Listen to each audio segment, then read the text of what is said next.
It's a response to increased uncertainty about the United States' long-term commitment to NATO.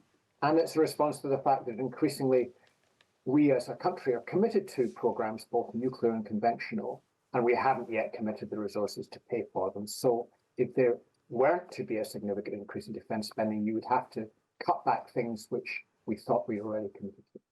It's been quite a good week. I say good. I mean, the bar is quite low because Rishi Sunak has had a lot of difficult weeks. But one big announcement that stood out was that, I mean, obviously Rwanda was a big issue. We're going to be speaking about Rwanda in a moment. But he made a big announcement about defence spending. He announced that the UK would increase defence spending to 2.5% of GDP by 2030 to protect the country against this increasingly volatile world. Let's listen to him giving the announcement. So today I'm announcing the biggest strengthening of our national defence for a generation. We will increase defence spending to a new baseline of 2.5% of GDP by 2030. That starts today and rises steadily in each and every year. Over the next 6 years, we'll invest an additional £75 billion in our defence. But questions are being asked about how Rishi Sunak will pay for this promise to spend billions more on the armed forces. Now, Grant Shapps, who's the Defence Secretary, said that the plan is fully costed and will be paid for in part by axing more than 70,000 civil servants. There are also questions about how much money is actually going to sort of end up being given to this. Some people are saying it's going to sort of be about 20 billion, which is lower than some of the headline figures. Well, joining us now is Malcolm Chalmers, who's Deputy Director General at RUSI, which is the Royal United Services Institute. Malcolm, welcome to the show. What's your reaction to this announcement from the Prime Minister? I think there's been a lot of noise around this announcement in terms of exactly what the numbers mean. But I think the bottom line is it does mean a significant uplift in the level of defence spending we can expect from the UK over the next 6 years if the government that comes into power after the election accepts broadly this direction. And it's a response to a worsening international environment. It's a response to increased uncertainty about the United States' long-term commitment to NATO.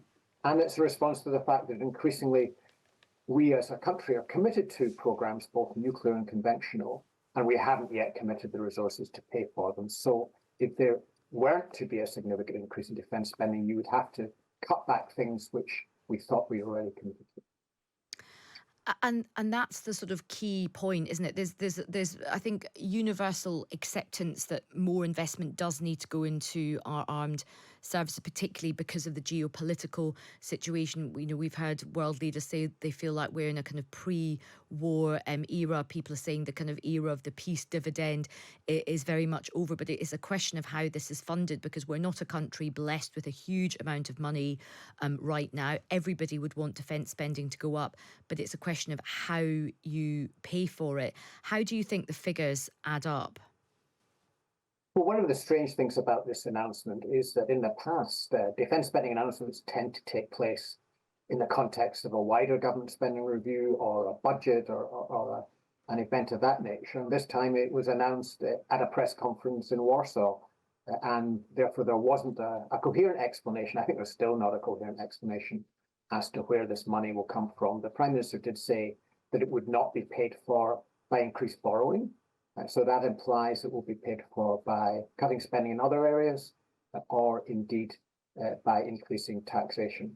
It's important to remember also that this is a commitment to increase spending over quite a long period of time, over the next 6 years. In terms of spending in this year up to March next year, then the only extra commitment is another 500 million for Ukraine, which in defence terms is a relatively small amount. So those decisions as to how to pay for it are relatively long-term issues, but it will have to be paid for one way or another. Of course, it will have to be, as so many things. We've got local elections, we've got English councils on the brink of collapse, we've got social care. There's a lot of pressure on departmental spending at the moment.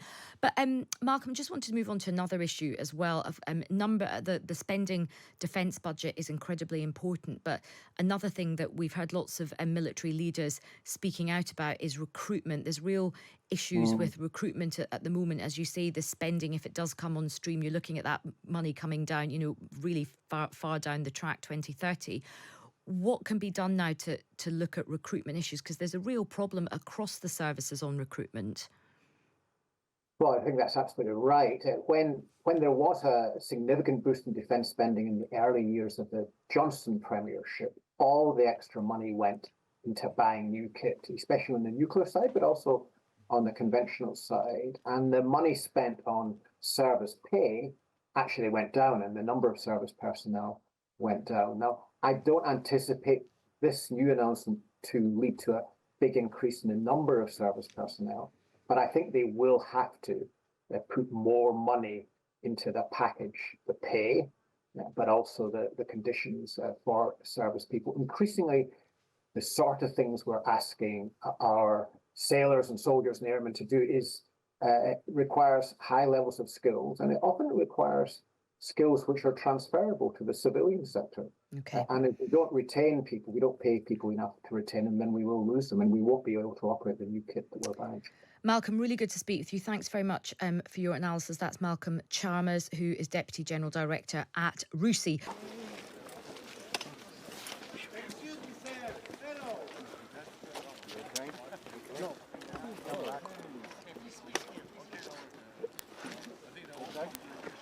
They have prepared a special plate. Oh, yes. You want me on that side? Yes. We are not wonderful to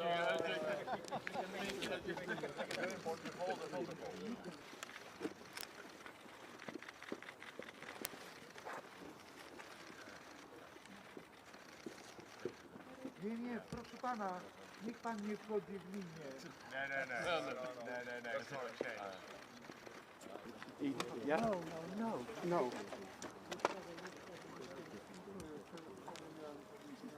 Yeah.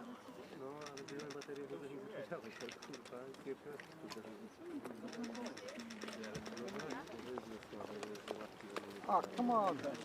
Karol, idź tam. Polski pół ze mną zostaje. Idziemy zaraz na miejsce. A nie można kogoś, żeby Zostajemy. tych dziennikarzy na bok wziął?